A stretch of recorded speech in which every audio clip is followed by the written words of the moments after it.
현재 그 인기가 많고 수입이 높은 직업들을 그 20년 전과 비교를 하면 신종 직업들이 많이 생겼고 다양해졌습니다.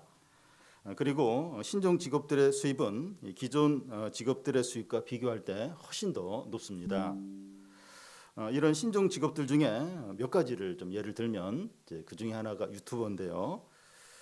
한글을 가르치는 한 유튜버는 그 시작한 지 한 10년이 지났는데 대학생 때 처음 시작할 때는 그 회원이 뭐 소수 한 자리 숫자였는데 지금은 그 회원들도 많이 늘었고 또 조회수도 엄청나게 많고 한 달에 수입이 수천만 원에 이른다고 합니다.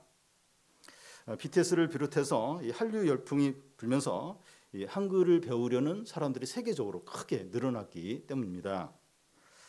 그 웹툰 작가 중에서도 큰 수입을 올리는 사람들이 있는데 그 신과 함께라는 웹툰 작가가 있는데 신과 함께는 영화로도 이제 만들어졌는데요. 이 작가가 처음에 무료로 이제 웹툰을 올렸다가 얼마 지난 후에 한 편당 200원씩 이제 받는 걸로 이렇게 좀 올렸습니다. 200원이 작은 돈이지만 보는 사람이 많으니까 그 수입이 이제 엄청난 겁니다.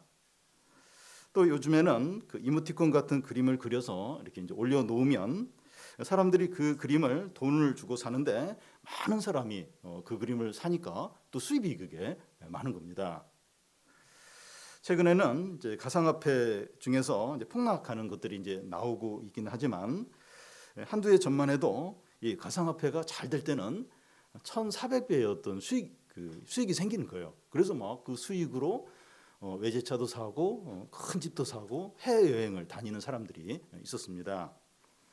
그 외에도 큰 수입을 올리는 신종 기업들이 많이 있는데 그 일반 그 직장인들이나 사업을 하는 사람들이 볼 때 허탈하고 의욕이 사라질 수 이제 있습니다. 이렇게 뼈빠지게 직장 생활하고 사업을 할 필요가 뭐가 있는가? 막 그런 생각이 이제 들 수 있는 거예요. SNS를 보면 이렇게 대박을 터뜨려서 화려한 집에 살고 좋은 차를 타고 뽐나게 이제 사는 사람들이 그런 어떤 기사들이 많이 이제 올라와 있는 겁니다. 너무나 행복해 보이고 모든 것을 다 가진 것 같고 인생 승자처럼 보이는 거예요. 그러면서 이제 자기도 모르게 돈을 벌어야겠다, 부자 되고 싶다 이런 생각이 이제 밀려오게 됩니다. 우리가 이런 사회 분위기에 이제 있다가 이제 교회 오거나 예배를 드리면 이질적으로 느껴요. 의미 없게 여겨지고 형식적으로 앉아 있다가 돌아가기가 쉽습니다. 우리 안에 은혜가 없고 또 기쁨이 없고 능력이 없을 수 이제 있습니다. 이 시간 우리가 생각해야 될 것은 이 부자가 되면 진정으로 행복한가? 우리 안에 이 돈을 사랑하는 마음이 다 있는데 어떻게 해야 되는가? 우리가 이 진정한 행복과 기쁨과 구원을 누리기 위해서 피해야 될 것과 적극적으로 따라야 될 것이 무엇인가 하는 것을 자, 오늘 말씀을 통해서 생각해 보겠습니다. 먼저 이 부자가 되면 진정으로 행복한가 하는 겁니다. 제가 초등학교 다닐 때만 해도 이 가난한 집들이 많았습니다. 자녀들이 여러 명인데 집에 돈이 없으니까 아침에 이제 등교를 할 시간이 되면 각 집에서 아이들이 뭐 돈 달라고 이제 그러면 엄마는 돈이 없으니까 그냥 가라고 하면 애가 막 우는 거예요. 그런 집안들이 많았습니다. 저도 초등학교 때 추운 겨울 날이었는데 뭐 따뜻한 옷이 없으니까 이 꽃무늬가 그려져 있는 두툼한 옷을 이제 입고 가라고 하는 거예요. 저는 초등학교 때 이제 이건 여자 옷이다 그러니까 싫어하는 거예요. 안 입겠다고 하고 그러니까 추운 날씨니까 입고 가라면서 막 맞고 그래서 울면서 이제 그 옷을 입고 간 적이 있습니다. 가난한 가정에서 자란 분들은 돈 때문에 가정 불화를 경험하면서 우리 집이 부자였으면 이런 고통과 슬픔은 없었을 텐데 하는 생각을 이제 할 겁니다. 지금도 우리 집에 돈이 많으면 부부관계나 부모와 자녀 관계가 더 좋지 않았을까 하는 생각이 드는 거예요. 부자가 되면 가족관계도 좋아지고 개인적으로도 행복해지니까 좋은 것이 아닌가 하는 거죠. 그래서 이제 부자가 되려고 하는 것을 적극적으로 추구해야 되는 것이 아닌가 이제 하는 겁니다. 그런데 바울은 뭐라고 말합니까? 9절을 보면 우리 같이 한번 읽겠습니다. 부하려 하는 자들은 시험과 올무와 여러 가지 어리석고 해로운 욕심에 떨어지나니 곧 사람으로 파멸과 멸망에 빠지게 하는 것이라. 여기서는 이제 부자를 정죄하는 게 아니에요. 뭐 이렇게 재산이나 돈을 막 이렇게 죄악시하고 부정하고 이제 그런 의미가 아닙니다.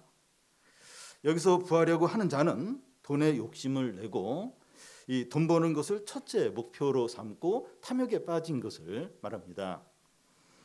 이 많은 돈을 가진 것이 죄가 아니라 돈에 대한 욕심이 이제 죄인 거죠.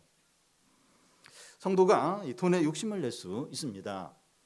부자가 될 때 더 행복하고 더 안전하고 더 품격 있는 삶을 살게 될 것이라고 이제 믿는 거죠.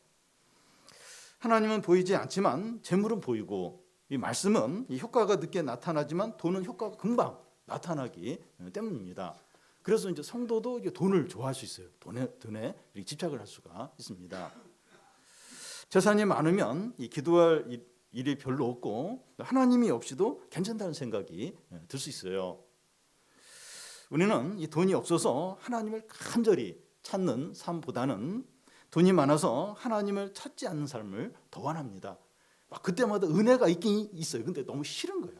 돈 없어서 그때마다 막 이렇게 막 부르짖고 그래서 또 이렇게 공급을 받고 그래서 또 이렇게 은혜를 경험. 그것보다는 그냥 돈이 좀 여유가 있으면서 이렇게 기도 안 하고 하나님 안 찾고 그런 삶을 살고 싶다.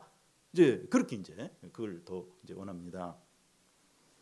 후자의 삶이 더 행복하고 더 안전하고 더 풍요롭게 보이는 거예요. 이렇게 돈이 좀 여유가 있어서 하나님 이렇게 안 찾고 이 삶이 더 안전하고 풍요롭게 이제 보이는 거죠. 그런데 이제 이 부하려고 하는 자의 삶이 어떻다고 합니까? 시험과 올무와 여러 가지 어리석고 해로운 욕심에 떨어진다는 겁니다. 성도가 돈에 욕심을 내고 집착하면 자주 시험에 드는 거예요.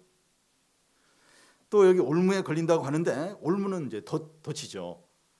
덫에 걸리는 것처럼 빠져나오기 힘든 일이 자꾸 생기는 거예요. 자꾸 이렇게 덫에 걸리는 거예요. 자꾸 뭔가 거기에 빠지고 못 나오고 막 그런 일이 일어나는 겁니다. 여러 가지 어리석고 해로운 문제에 빠져서 힘들어하게 되는 겁니다. 자꾸 뭔가 유익이 안 되는 그런 문제에 얽히게 되고 빠지게 되고 자꾸 이제 그런 일이 이제 일어나는 겁니다. 사람이 이런 시험과 올무와 여러 가지 문제에 빠지는 이유는 돈이 없어서가 아니라 이 돈에 욕심을 내고 탐심에 빠져 있기 때문입니다. 마음에 평안도 없고 기쁨도 없는 거예요. 이 행복할 것을 기대하는데 행복하지 않는 겁니다. 이렇게 더 부자가 되고 더 막 이렇게 돈을 이렇게 막 사랑하고 돈을 추구하면 더 행복할 걸로 기대하는데 안 행복한 거예요. 자꾸 뭔가 시험에 들고 자꾸 뭔가 덫에 걸려서 막 못 빠져나오고 막 너무 힘들고 막 그런 일이 자꾸 이제 일어나는 겁니다. 결국 이런 사람은 어떻게 됩니까? 9절 끝에 보면 곧 사람으로 파멸과 멸망에 빠지게 하는 겁니다. 돈이 없어서 멸망하는 것이 아니라 욕심 때문에 멸망하는 겁니다. 탐심이 큰 죄가 아닌 것 같은데 사람을 파멸에 이르게 하는 거예요. 다 그럴 수 있는 거 아닌가? 근데 사람을 파멸에 빠지게 만드는 겁니다. 여러분, 이 탐심이 없는 사람은 아무도 없어요. 아무도 없습니다. 돈에 대한 탐심뿐만 아니라 인기나 자리나 또 외모나 성공에 대한 탐심이 다 있어요. 이 종류만 다르지 다 이 탐심이 다 있습니다. 탐심이 없는 사람 아무도 없어요. 진짜 아무도 없습니다. 아무도 없어요. 그런데 우리 마음 안에 있는 탐심을 버리지 않으면 시험에 들어요. 덫에 걸리고 결국 망하게 된다는 겁니다. 돈 없는 것이 불행이 아니라 탐심이 진정으로 불행하게 만드는 거예요. 이 세상에서도 사회적으로 보면 다 진짜 많이 가졌는데 욕심을 부려가지고 이렇게 나락으로 떨어지고 모든 걸 잃어버리고 그런 사람들이 얼마나 많은지 몰라요. 돈이 없어서 사람이 불행하게 되는 게 아니라 탐심 때문에 지나친 욕심 때문에 진정으로 불행하게 되는 거죠. 그래서 중요한 것은 이 말씀을 통해서 자기 안에 있는 탐심을 보는 거예요. 인정을 하는 겁니다. 그리고 회개하는 거죠. 기도하는 거죠. 그러니까 탐심이 없는 사람이 아무도 없어요. 아무도 없어요. 종류만 달라요. 이 목회자, 목사는 뭐 탐심이, 그러니까 뭐 돈에 대한 탐심은 또 없다라도 또 이제 목회자 세계에서의 또 어떤 그런 또 탐심이 있어요. 없는 사람 없어요. 그래서 이렇게 말씀을 통해서 내 안에 어떤 탐심이 있는가 이걸 이제 보고 인정을 하고 회개를 하고 기도를 해야 되죠. 그래야 이제 탐심이 어느 정도 통제가 되고 이길 수가 있어요. 이거 의식을 하고 막 회개하고 이래야 이제 이게 어느 정도 조금 통제가 되지. 이걸 의식을 안 하고 이게 뭐 죄야? 다 뭐 이런 거 있어야 사는 거 아니야? 이래야 성공하는 거 아니야? 이러면서 막 그러면 이제 여기 나와 있는 시험에 들고 또 여러 가지 또 유익하지 못한 그런 일에 빠져들고 불행하게 되고 결국 이제 망하게 되는 거죠. 이 부하려는 자의 마음 안에 이제 무엇이 있는가 하면 그 안에 뭐가 있는가 하면 돈을 사랑하는 마음이 있는 겁니다. 그런데 이 돈을 사랑하는 것이 모든 죄의 이제 근원이 되는 거예요. 10절을 우리 같이 한번 읽겠습니다. 돈을 사랑함이 일만하게 뿌리가 되나니 이것을 탐내는 자들은 미혹을 받아 믿음에서 떠나 많은 근심으로써 자기를 찔렀도다. 이 돈을 사랑한다고 하는데 이 돈을 싫어하는 사람이 있습니까? 친척이나 누군가가 조건 없이 1억 원이나 1천만 원이나 100만 원을 이렇게 선물로 우리에게 줬을 때 싫어하는 사람이 있습니까? 조건을 걸면 좀 부담이 되는데 조건 없이 그냥 생일 선물이다 이러면서 하면서 할까? 1억 원을 준다든지 1,000만 원 준다든지 100만 원 준다든지 아니 10만 원만 이렇게 줄 때 선물을 준다. 싫어하는 사람이 있습니까? 이 고맙고 너무나 반가울 거예요. 여기서 이제 돈을 사랑한다는 말은 이 돈 자체를 순수한 의미에서 좋아하고 귀하게 여기는 이제 그런 걸 지금 말하는 게 아닙니다. 예수님께서 이제 비유해서 이제 말씀하셨는데 사랑과 재물을 겸하여 섬길 수 없다고 하시면서 재물을 사랑하면 하나님을 소홀히 여기고 또 하나님을 사랑하면 재물을 소홀히 여긴다고 그렇게 하셨습니다. 그래서 여기서 이제 돈을 사랑한다고 하는 것은 하나님보다 이 돈을 더 사랑하는 것을 말합니다. 그러니까 돈의 순수한 의미, 그래서 돈을 그냥 귀하게 여기고 좋아, 이제 그 의미를 얘기하는 것이 아니라 하나님보다 돈을 더 사랑하는. 여기서 말하는 돈을 사랑한다는 의미가 그 의미예요. 하나님보다 돈을 더 사랑하는. 그러니까 돈을 하나님 자리에 이제 두는 거죠. 그러니까 돈이 이제 우상이 된 거예요. 우상. 그걸 지금 여기서 이제 말하는 겁니다. 그래서 이 돈을 사랑함이 일만하게 뿌리라는 겁니다.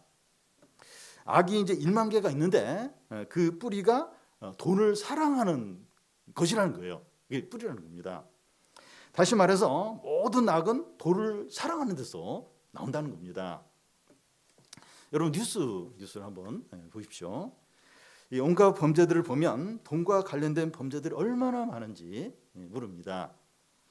보험금을 노리고 부부관계에서 부모와 자녀 관계에서 또 자녀가 부모를 고의 사고를 내거나 화재로 이렇게 위장을 이제 하거나 독극물을 먹이는 범죄들이 수없이 일어나고 있어요. 그러니까 모르는 사람 어떤 그런 관계에서뿐만 아니라 가족 관계에서도 돈 때문에 그런 큰 범죄들이 계속 일어나고 있습니다. 그래서 돈을 사랑하면 1만 개의 악을 행할 가능성이 있는 겁니다. 탐심이 이래서 무서운 거예요. 탐심이 없는 사람 있어? 근데 탐심이 이렇게 무서워요. 1만 개의 악이 나올 가능성이 이제 있는 겁니다. 그리고 신자가 돈을 사랑하게 되면 신앙에 큰 해를 준다는 거예요. 특히 신자는 돈 사랑하면 신앙에 큰 어떤 손실이 이제 발생한다는 겁니다. 성도가 돈을 사랑하면 신앙이 어떻게 됩니까? 10절 중간을 보면 돈을 탐내는 자들은 미혹을 받아 믿음에서 떠난다는 겁니다. 우리가 돈을 사랑하면 돈을 하나님 자리에 두는 거예요. 그리고 우상 숭배가 됩니다. 우리가 이 돈에 욕심을 내고 있다면 신앙을 버린 것도 아니고 교회를 빠지지 않더라도 하나님을 버린 것이고 우상 숭배를 하고 있는 겁니다. 내가 돈을 사랑하지만 내가 하나님 떠난 게 아니에요. 예배도 빠지지 않아요. 그래도 이 돈을 사랑하고 있다면 하나님을 버린 거예요. 그리고 우상 숭배를 하고 있는 것이 된다는 겁니다. 결국 돈을 사랑하면 어떻게 됩니까? 10절 중간에 보면 믿음에서 떠나 많은 근심으로써 자기를 찔렸도다. 많은 근심 가운데 사는 겁니다. 큰 부자더라도 돈에 미어 있는 사람들은 많은 근심에 지내게 됩니다. 또 돈이 없어서가 아니라 돈이 많은데도 돈에 이렇게 집착을 하면, 돈에 매여 있으면 많은 근심 가운데 이제 있게 되는 거예요. 그런데 부자라고 해서 또 다 그런 건 아니에요. 미국의 워런 버핏이나 빌 게이츠를 보면 엄청난 부자들이지만 다른 세상 부자들에 비해서 얼굴도 밝고 행복하게 보입니다. 그들은 자기의 많은 재산을 기부하거나 자선 사업에 많이 이렇게 사용하고 있기 때문이죠. 그들은 상대적으로 돈에 덜 매여 있기 때문에 행복해 보이는 겁니다. 여러분, 이 믿는 자가 이 돈에 욕심을 내면 하나님으로부터 멀어지면서 믿음에서 떠나게 됩니다. 그러면서 많은 고민과 갈등과 염려가 가득해져요. 믿는 사람이 이렇게 돈을 우선하고 막 이래 버리면 근심과 어떤 고민들 거기에 휩싸이게 돼요. 자기 자신이 스스로를 고문하게 됩니다. 누가 스트레스를 안 줘도 본인에게 스트레스를 주면서 고민에 빠지게 돼요. 하나님이 그를 괴롭히는 방법이라고 볼 수가 있어요.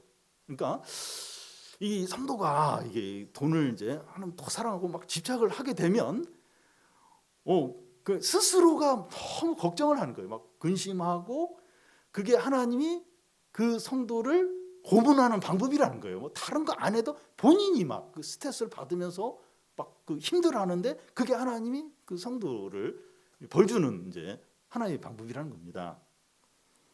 행복하지도 않고 평안도 없고 기쁨도 없습니다. 여러분 보십시오. 그러니까 뭐 돈뿐만 아니라 뭐에 이렇게 집착을 하고 욕심을 내면 기쁨이 없어요. 은혜가 없어요. 평안도 없게 됩니다. 더 나아가서 그 근심과 고통이 자기를 계속 찔러서 병들게 만들고 결국 쓰러지게 만든다는 겁니다. 결국 그 근심이 계속 그 사람을 찔러요. 병이 여러 가지 뭐 정신적인 병뿐만 아니라 뭐 위도 안 좋고 또 어디도 안 좋고 병들어요. 결국은 쓰러지게 된다는 겁니다. 사람이 가난해서 이렇게 되는 것이 아니라 돈에 대한 집착 때문에 하나님보다 더 그걸 우선하고 막 이렇게 할 때 그게 결국은 그 사람을 병들게 만들고 쓰러뜨리게 만들고 비참하게 만들고 불행하게 이제 만드는 거예요. 우리는 그러니까 막 이 세상에 이런 걸 보면 막 너무 행복해 보이는 거, 뭐 모든 걸 다 갖고 아무 근심도 없는 것 같고, 근데 그 실상을 들어가 보면 안 그런 거예요. 속이는 거죠. 사단이 속이는 거죠. 하나님보다도 다른 걸 더 이렇게 사랑하고 의지하고 그렇게 하도록, 그래서 이렇게 망하도록 속이는 거죠. 여러분, 이 부자가 되려고 하거나 돈을 사랑하는 것이 진정한 행복과 안정과 풍요를 주지 못한다면 어떻게 살아야 됩니까? 크게 두 가지를 생각할 수 있는데, 첫 번째는 자족하는 마음을 갖는 겁니다. 6절을 우리 같이 한번 읽겠습니다. 그러나 자족하는 마음이 있으면 경건은 큰 이익이 되느니라. 이 자족은 스스로 만족하는 것을 말합니다. 근데 중요한 것은 이제 만족하는 것이 사람 안에서 나오는 것이냐 아니면 하나님 안에서 나오는 거냐 하는 거예요. 그 당시 스토아 철학이나 불교 등에서는 이 사람 안에 나오는 것으로 만족합니다. 그런데 기독교에서는 이 하나님에게서 나오는 것으로 만족하는 거예요.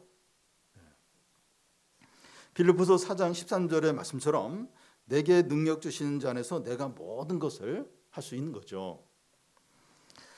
시편 34편 10절에 보면 젊은 사자는 궁핍하여 줄일지라도 여호와를 찾는 자는 모든 것에 부족함이 없다는 거죠. 이 복음성가 중에 주님 한 분만으로 나는 만족해 하는 겁니다. 하나님으로부터 채워지는 것으로 만족하는 거죠. 그러니까 우리가 이제 자족하는 것은 주님의 공급하심으로 기뻐하고 풍성하고 능력을 이제 공급하는 거죠. 그래서 이제 우리가 자족하는 것이지, 이제 불교에서처럼 이렇게 명상해서 마음을 잔잔케 하고 그러면서 이렇게 어떤 평안을 누리고 그런 게 아니에요. 그런 게 아니고 주님이 공급해 주신 것으로 우리가 기뻐하고 풍족해지고 능력인 거예요. 능력이 이제 능력을 이제 갖는 거죠. 그러면서 이제 만족하는 거죠. 우리가 자족하는 마음이 있으면 경건이 큰 이익이 된다는 겁니다. 무슨 말인가 하면 이 자족하는 마음으로 신앙생활을 하면 풍성한 은혜와 기쁨과 축복을 누리게 된다는 겁니다. 이 자족하지 못한다는 것은 이제 항상 불평한다는 것인데, 그러면 은혜가 없어요. 그러니까 그런 분이 있어요. 입에 이게 불평을 달고 있어요. 그냥 계속 이제 불평을 하고 이러면 은혜가 없어요. 은혜가 없어요. 은혜가 들어오려다가 싹 그냥 은혜가 나가버립니다. 그런데 부족하고 불편하고 어려움이 있지만 이 자족하는 마음이 있으면 계속 은혜를 누리게 된다는 겁니다. 그러니까 이게 말 한마디로 이제 싹 은혜를 이제 빼앗기는 경우가 있습니다. 그래서 자족하는 마음이 어려워요, 힘들어요. 근데 감사하고 또 이렇게 주님으로 인해서 만족하고 이러면 계속 은혜가 임하는 거예요. 계속 기쁨이 임하고 계속 능력을 이제 얻게 되는 거죠.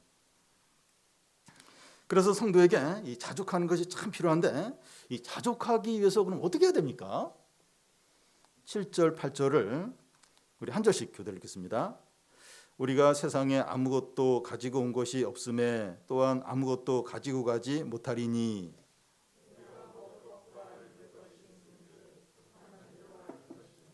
예. 사람은 세상에 올 때 가지고 온 것도 없고 세상을 떠날 때 가지고 갈 수 있는 것도 없습니다. 알몸으로 와서 알몸으로 가는 거죠. 재산이 뭐 수백억, 수천억, 수조 원에 이르는 그 재산을 가졌다 할지라도 하나도 갈 때 하나도 못 가져갑니다. 사우디 왕세자 빈 살만이 한국에 그 이틀 전에 왔는데요. 그 하루 이제 호텔에 숙박하는 비용이 2,200만 원이라고 해요. 예, 빈 그 살만의 재산이 1,200조 원에 이릅니다. 그런데 그가 이제 죽을 때 1억 원도 챙겨가지 못해요. 그 죽을 때 억울해서 어떻게 죽을까 싶어요. 1,200조 원인데 1억 원, 아니 그 뭐 100만 원도 못 챙겨갑니다. 그냥 알몸으로 이제 다 놔두고 이제 떠나야 되죠. 욥이 말한 대로 내가 못해서 알몸으로 나왔은즉 또 알몸으로 돌아갈지니 주시니도 여호와시요 거두니도 여호와시니. 여호와 이름이 찬양을 받으소서 이제 한 것과 같습니다. 그래서 이 세상을 어떤 자세로 살아야 합니까? 우리가 먹을 것과 입을 것이 있으면 족한 줄 알라는 겁니다. 우리가 벌거벗고 있는 것이 아니라 옷을 입고 있고 하루에 한 끼 이상 먹었으면 만족하라는 겁니다. 어떤 브랜드 옷을 입었느냐, 얼마나 비싼 것을 먹었느냐 하는 것의 의미를 찾는 것이 아니라 입을 옷이 있고 뭔가를 먹었으면 그것으로 족하게 여기라는 겁니다. 인생은 짐을 지고 시간 여행을 하는 것이라고 볼 수 있습니다.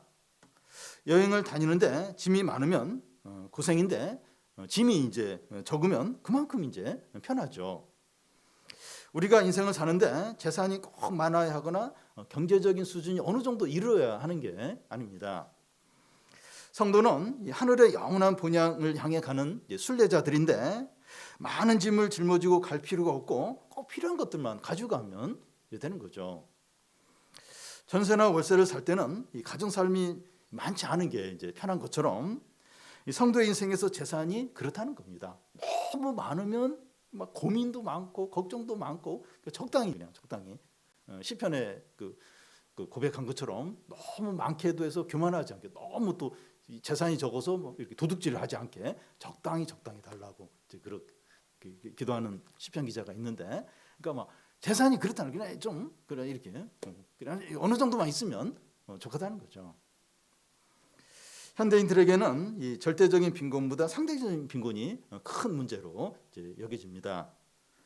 남들처럼 좋은 옷과 좋은 차와 넓은 집과 맛있는 것을 먹고 싶은 겁니다. 드라마나 영화나 SNS에 그 다른 사람들 사진 올려놓은 거 보면 너무 부러운 거예요. 다 부럽고 막 그렇게 하고 싶은 겁니다. 그렇게 하지 못할 때 자신이 불행하고 슬프고 비참하게 여겨지는 거예요. 그 옛날에는 누가 뭘 하든지 이런 게 이게 잘 몰랐어요. 지역도 이제 이렇게 다 나눠져 있고 뭐 이렇게 SNS 이런 것도 없었으니까 남이 뭐 하는지 또 뭐 유명한 스타들이 뭘 먹고 어느 집에 사는지 잘 몰랐어요. 근데 지금은 다 사진에 뜨는 거예요. 다 공개가 되는 거예요. 그러니까 막 그렇게 못하면 자신이 비참하게 여겨진 거예요. 불행하게 여겨지는, 자꾸 슬픈 거예요. 자꾸 우울해지는 겁니다. 그런데 현재 우리가 소유하고 있는 모든 것들은 하나님이 다 주신 거죠. 죽을 때 하나님께 갈 때 다 그거 반납을 해야 됩니다. 그래서 현재 우리 소유에 대해서 자족하는 거예요. 지금 현재 이 수준에 대해서 자족하는 겁니다. 지금보다 더 가난해진다 할지라도 만족하겠다는 마음을 놓는 겁니다. 그러니까 지금보다 좀 더 부유해질 수도 있고 가난해질 수도 있고 그건 어떻게 될지 몰라요. 근데 지금보다 더 가난해진다 할지라도 내가 이제 이렇게 막 슬퍼하거나 비참해지거나 그렇게 하지 않겠다. 그렇게 마음을 그렇게 돼도 혹시 더 좀 가난해진다 해도 만족하겠다. 그렇게 마음을 이제 먹는 겁니다. 우리가 바라보는 것은 하나님이죠. 하나님 약속들, 하나님 나라 바라보고 또 이렇게 그 하나님 나라를 구할 때 하나님이 채워주실 거다. 육신적인 거 채워줄, 그걸 믿음을 갖는 거죠. 그러면서 이제 자족하면서 이제 이 나그네의 길을 이제 가는 거죠. 두 번째로 이제 성도가 이제 돈을 사랑하지 않기 위해서 이제 자족하는 것 외에 피해야 할 것과 따라야 할 것이 있다는 겁니다. 11절, 12절을 한 절씩 교대 읽겠습니다. 오직 너 하나님의 사람아 이것을 피하고 의와 경건과 믿음과 사랑과 인내와 온유를 따르며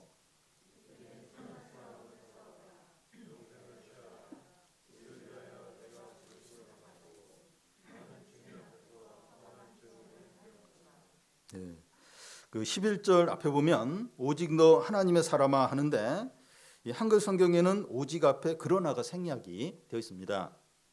이 원문대로 하면 그러나 오직 너 하나님의 사람아 하는 거예요. 그 11절 앞에 이제 9절 10절에 어떤 내용이 있었는가 하면 부하려고 하는 자는 이러이러하고 돈을 사랑하는 자 이러이러한다고 그렇게 말씀했습니다. 그러나 그렇게 부하려고 하는 자 또 돈을 사랑하는 자 이러이러한다고 했는데 그러나 오직 너는 그들과 달라야 한다는 겁니다. 너는 이제 디모데를 말하는데 디모데 너는 그들과 전혀 다른 사람이 되어야 한다는 거예요. 너는 부하려고 하는 자나 돈을 사랑하는 자들과 달라야 한다는 겁니다. 그러나 너는 그런 사람들과 분명하게 달라야 한다는 거예요.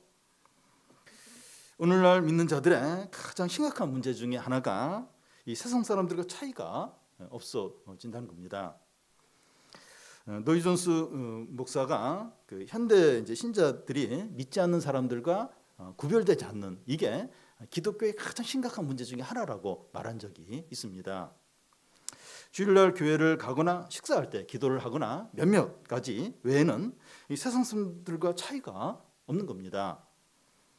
근데 바울은 그러나 오직 너 신자는 세상 사람들과 분명히 다르고 구별되어야 한다는 겁니다. 달라야 된다는 거예요. 똑같으면 안 된다는 겁니다.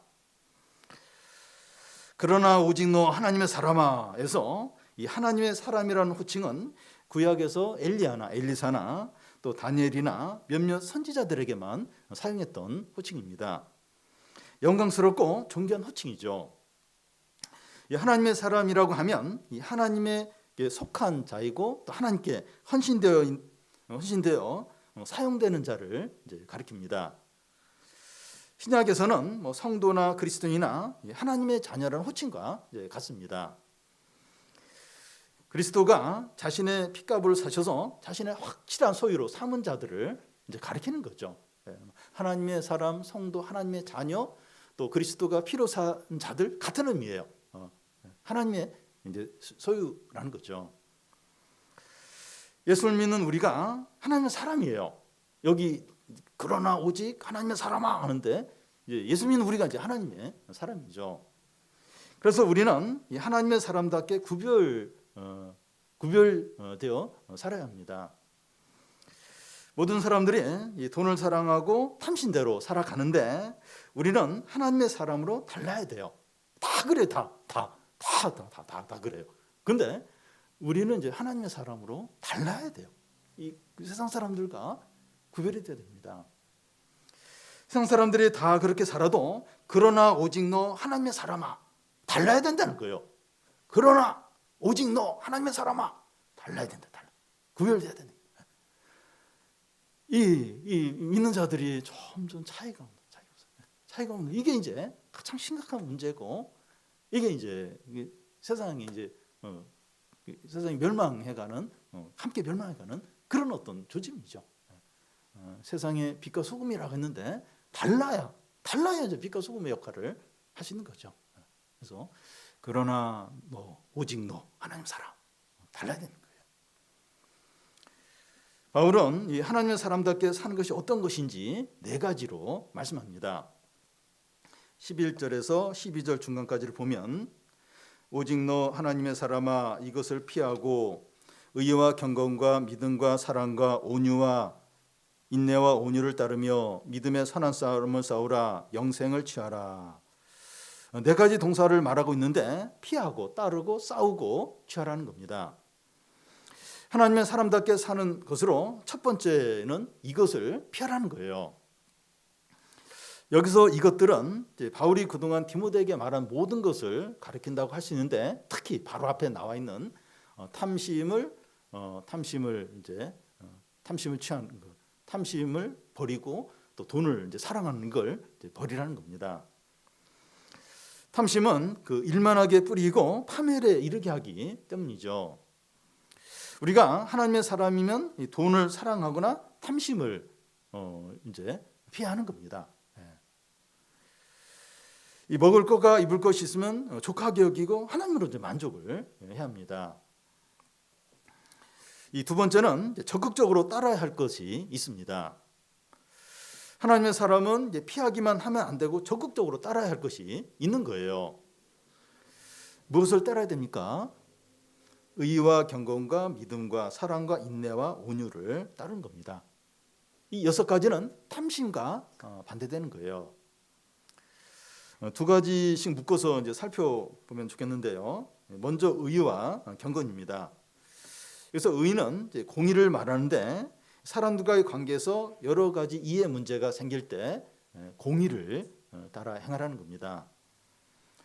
경건은 이제 하나님을 경외하는 것을 말하는데 재물을 하나님보다 더 우선하지 이제 않는 것을 말합니다.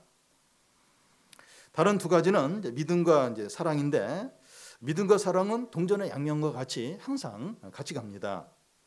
믿음이 좋으면 사랑도 풍성하게 되는 거죠. 그러니까 언제나 욕심이나 분노로 행하는 것이 아니라 믿음과 사랑으로 행하라는 겁니다.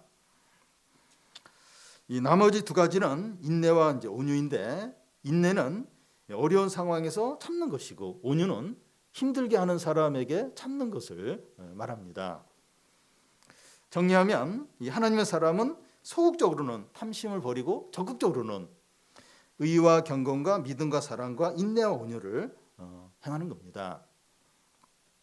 우리는 하나님의 사람으로서 탐심은 적극적으로 피하고 이 6가지는 적극적으로 따라야 됩니다. 그러니까 피해야 될 게 있고 따라야 될 게, 피해야 될 거 탐심 피하고 적극적으로 따라야 될 거 여기 6가지 의와 경건과 믿음과 온유와 이건 이제 적극적으로 이제 따라야 합니다. 하나님의 사람답게 사는 3번째는 싸우는 겁니다.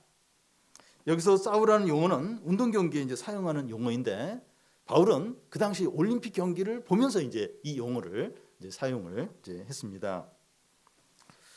월드컵이 며칠 앞으로 다가왔는데 이 본선에 진출한 32개 국가 대표팀이 이제 경기를 이제 하게 됩니다. 근데 경기를 보면 선수들이 얼마나 최선을 다해서 몸을 던지고 부상을 당하는 것도 개의치 않고 전쟁하듯이 경기를 합니다. 신앙생활이 운동 경기와 유사한 점이 많습니다. 신앙생활을 이런 자세로 해야 한다는 겁니다. 이렇게 신앙생활을 이 싸움을 하듯이 전쟁을 하듯이 운동선수들이 막 어떻게 해서든 이기려고 하듯이 그런 자세로 신앙생활을 이제 해야 합니다. 우리는 믿음의 선한 싸움을 싸우는 겁니다. 왜 우리가 믿음의 선한 싸움을 싸웁니까? 하나님의 사람이기 때문이죠. 우리는 돈 문제나 자존심이나 성공이나 인기나 높은 자리에 올라가기 위해서 싸우면 안 돼요. 자존심을 그리고 돈 문제 이런 거 가지고 막 그냥 피 터지게 싸우고 그러면 안 돼요. 이런 걸로는 싸우면 안 됩니다. 우리는 죄 문제나 사단의 세력이나 복음 전파나 하나님을 위해서 싸워야 되죠. 이걸 위해서 이제 이 선한 싸움을 싸워야 되는 거죠. 우리가 믿음을 지키고 하나님 뜻대로 살려고 하면 선한 싸움을 싸우지 않을 수 없습니다. 얼마나 치열해. 그러니까 혼자서도 이렇게 가만히 있으면서도 마음에 밀려오는 어떤 교만한 생각이나 악한 생각이나 음란한 생각이나 뭐 이런 혼자 마음속에도 싸워야 되고 또 이제 믿음을 사람들 관계에서 지키려고 하고 또 이렇게 복음을 전하려고 하면 선한 싸움을 싸우지 않을 수가 없어요. 그러지 않을 수가 없습니다. 약한 마음을 먹거나 타협하거나 두려워하지 말고 믿음의 싸움을 싸우라는 거예요. 싸워야 된다는 겁니다. 운동 경기할 때 절대로 밀리지 않을 것처럼 하는 것처럼 그렇게 약한 마음 먹지 않고 선한 싸움을 싸워야 하는 거예요. 이건 분명히 믿음이고 이건 거짓이고 이건 악이고 이런 부분에 대해서 같이 막 멱살 잡고 막 큰 소리 그렇게 싸우라는 게 아니고 믿음을 위해서 겸손하게 온유하게 절대로 이 부분에 타협하지 않고 손해 보더라도 욕을 먹더라도 선한 싸움을 싸우라는 겁니다. 하나님의 사람답게 사는 네 번째는 취하라는 거예요. 영생을 이제 취하는 건데요. 여기서 의문이 들 수 있는데 영생은 예수님 믿을 때 선물로 주어지는 거죠.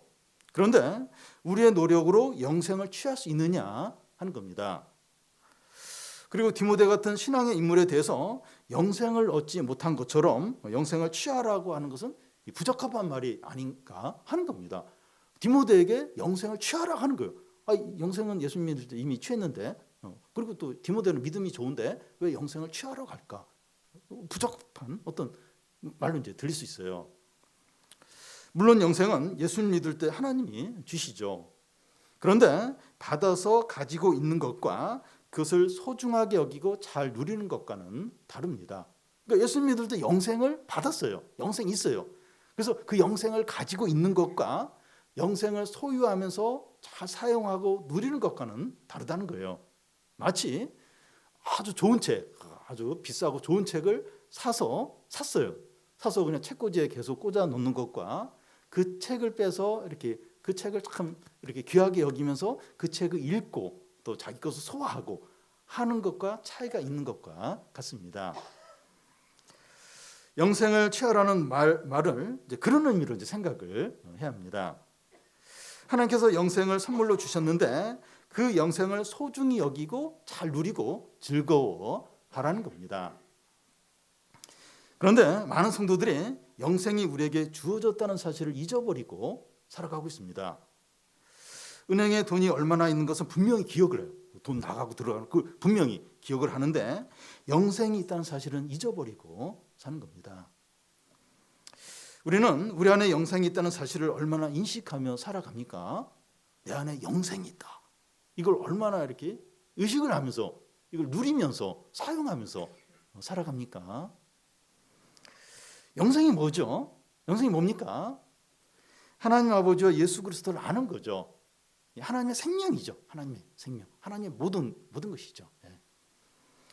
그래서 영생을 누리며 산다는 것은 하나님의 생명과 지혜와 능력과 영광과 존귀와 은혜를 내 것처럼 누리고 즐기고 사용하는 것을 말합니다.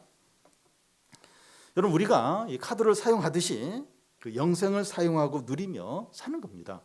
요즘 뭐 현금 잘 안 쓰고 카드로 다 뭐 하죠. 그렇게 하듯이 영생을 사용하는 거예요. 영생을 이렇게 사용하며 사는 겁니다. 물론 영생은 돈처럼 눈에 보이는 건 아닙니다. 그렇지만 믿음으로 하나님의 능력과 지혜와 은혜를 누리면서 즐기며 사는 거예요. 믿음으로 그 영생을 누리고 즐기고 사용하면서 사는 겁니다. 여러분 우리가 그 영생을 취하며 살 때 욕심에 빠지지 않게 됩니다. 우리가 이렇게 영생을 이렇게 누리고 또 사용하고 즐기며 살 때는 욕심에 빠지지 않아요. 근데 영생 있는 줄도 모르고 그렇게 살면 그 얘기는 뭔가 하면 눈에 보이는 걸 쫓아서 산다는 거예요. 그러면 목이 말라요. 부족하고 불안하니까 돈을 사랑하게 되고 욕심에 빠지게 되는 겁니다. 그렇게 되지 않을 수가 없어요. 영생이 있는지도 모르고 그렇다 그 얘기는 이제 눈에 보이는 어떤 그걸 이제 의지하며 산다는 건데 항상 목이 마르죠. 부족하죠. 불안하니까 돈을 사랑하지 않을 수 없는 거예요.